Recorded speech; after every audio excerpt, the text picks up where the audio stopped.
Hi, I'm Becca, the Youth and Schools Worker at Coshilton Beeches Baptist Church, and this week we're talking about encouragement. So, I don't know about you, but when I read the news, I often feel a bit rubbish. There are never any happy news stories, and at the moment everything does seem a bit negative. And I totally get that life right now isn't ideal in lots of different ways. And I also get that there's lots of people who are really worried about what the coming weeks are going to look like. But I've also noticed on my social media or in the comments of these news articles that there are lots and lots of mean things that are being said about various different people. And I just want to be clear, I'm not talking about those comments or about people who are simply disagreeing with what other people think.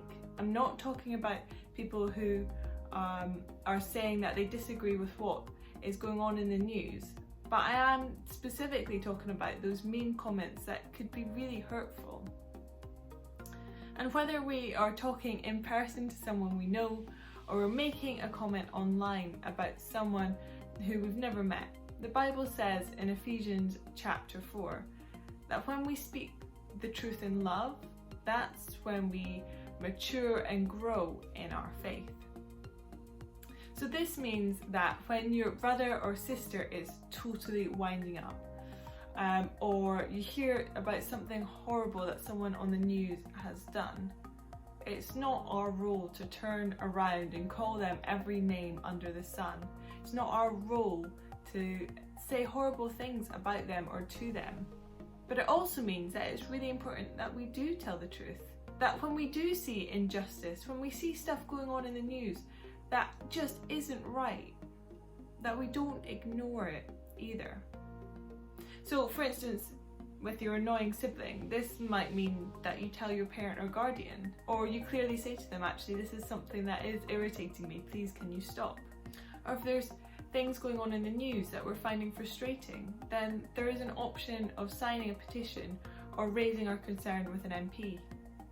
Or actually, if we want to put something online, then actually choosing our words as if we are talking to people face to face can be really helpful. When we're frustrated and angry, and especially because we've been stuck in lockdown for a little while, it can be so easy to respond with cross words, with accusations, with horrible comments that actually belittle whoever it is we're talking to. To speak the truth in love is a challenge, but it's a challenge that the Bible sets out for us. This week, if you see something that upsets you, if you see injustice on the news, and I'm sure probably lots of us will, why not just take a minute to pause, to pray, to ask God to give you some wisdom about how you should respond. Okay, that's all I have time for this week. But have a great week, and don't forget to comment below if you've got ideas or topics or questions that you want me to cover in a later video. Alright, bye!